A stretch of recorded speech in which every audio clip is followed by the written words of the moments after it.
આપ જોઈ રહ્યા છો spark today news. Makarpura road ખાતે જ ભવન સ્કૂલ ખાતે આવનારી લોકસભાની ચૂંટણીના સંદર્ભે 1500 જેટલા વિદ્યાર્થીઓને નિમાયેલા ચૂંટણી અધિકારીઓની આગેવાનીમાં તેમજ સ્કૂલ પ્રિન્સિપાલ અને સ્ટાફની હાજરીમાં જ માનવ સાંકળ રચી મતદાન અંગે જાગૃતિ લાવવા માટેનો એક સંદેશો ફેલાવ્યો હતો।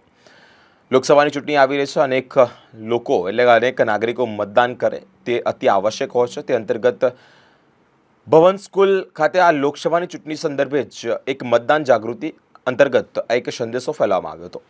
આગામી જે લોકસભા ઇલેક્શન આવી રહ્યું છે 2024, એ અંતર્ગત લોકોમાં મતદાન અંગે જાગૃતિ આવે, વોટર અવેરનેસ થાય, એ સંદર્ભે આજે ભવન સ્કૂલ ખાતે 1500 વિદ્યાર્થીઓ ભેગા થઈને એક હ્યુમન ચેન બનાવવા જઈ રહ્યા છે અને એના થકી વોટર અવેરનેસ એક સરસ મજાનો કાર્યક્રમ ભવન સ્કૂલ ખાતે આજે થઈ રહ્યો છે।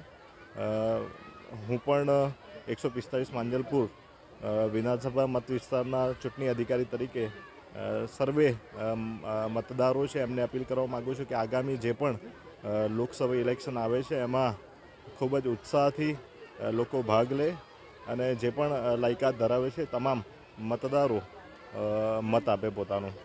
અને આવો જ કાર્યક્રમ આખા વડોદરા જિલ્લામાં અને જે આપણી 7 વિધાનસભા છે તમામ જગ્યાએ આવો અલગ અલગ હ્યુમન ચેન દ્વારા મતદાન જાગૃતિ થાય એવો કાર્યક્રમ આજના દિવસમાં યોજાશે। નમસ્કાર। વડોદરા જિલ્લામાં જિલ્લા ચૂંટણી અધિકારીશ્રીના માર્ગદર્શન હેઠળ સમગ્ર જિલ્લામાં મતદાન વધારવા માટેની વિવિધ પ્રવૃત્તિઓ હાથ ધરવામાં આવી રહી છે। વડોદરા જિલ્લામાં મતદાન વધારવા માટે સ્વીપ ટીમની રચના કરવામાં આવી છે।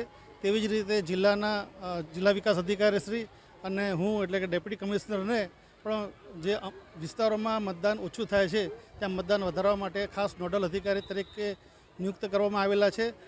જિલ્લા ચૂંટણી તંત્રના આજના અભિયાન હેઠળ સમગ્ર જિલ્લામાં કુલ 13 જગ્યાએ 10 વિધાનસભામાં અંદાજે 10,000થી વધુ વિદ્યાર્થીઓ દ્વારા આજે હ્યુમન ચેન બનાવી અને મતદાન જાગૃતિનો સંદેશો આપવામાં આવી રહ્યો છે। આપના માધ્યમથી હું સર્વે જિલ્લાના અને વડોદરા શહેરના મતદારોને વિનંતી કરું છું કે મતદાન એ આપણી પવિત્ર ફરજ છે। આપણે અચૂક મતદાન કરીએ અને જે વધુમાં વધુ મતદાન થાય એવા જે જિલ્લા ચૂંટણી તંત્રના પ્રયત્નો છે એને આપણે પરિપૂર્ણ કરીએ। Thank you.